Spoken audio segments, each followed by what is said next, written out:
ये सरकार सज्जनों की मित्र है। বিজেপি বিরোধীরা কটাক্ষ করে বলছে সামনে ভোট, তাই মিত্র এখন গরিব মানুষ। গরিব বন্ধু বার্তা দিতে প্রাণপাত, তাই খাদি থেকেও মহাত্মাবাদ। আর 10 লাখি স্যুট পরা ব্যক্তি খাদির বিজ্ঞাপনে।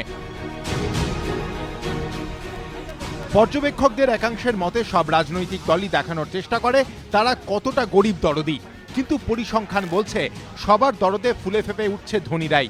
আন্তর্জাতিক মানবাধিকার সংগঠন অক্সফ্যামের সমীক্ষায় বলা হয়েছে, ভারতের 57 জন ধনী ব্যক্তির হাতে যা সম্পত্তি আছে তা দেশের নিচের দিকের 70% মানুষের সম্পত্তির সমান।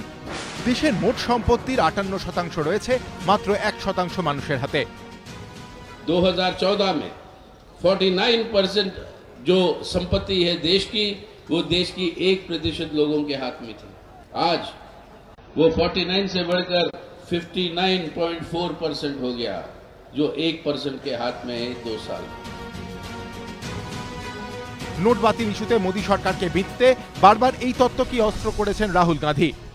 आपने हिंदुस्तान के 1% अमीर लोगों को हिंदुस्तान का 60% धन दिलवा दिया है। उन्होंने हिंदुस्तान के 99% गरीब लोगों से, ईमानदार लोगों से पैसा छीना और उस पैसे को बैंक में डलवाया। আন্তর্জাতিক মানবাধিকার সংগঠন অক্সফ্যামের সমীক্ষায় এও দাবি করা হয়েছে, দেশের 84 জন কোটিপতির কাছেই রয়েছে মোট 16,86,784 কোটি 40 লক্ষ টাকা। এই তালিকায় 1 নম্বরে রিলায়েন্সের চেয়ারম্যান তথা ম্যানেজিং ডিরেক্টর মুকেশ আম্বানি, 2 নম্বরে সান ফার্মার ম্যানেজিং ডিরেক্টর দিলীপ সাংভি, 3 নম্বরে উইপ্রোর আজিম প্রেমজি।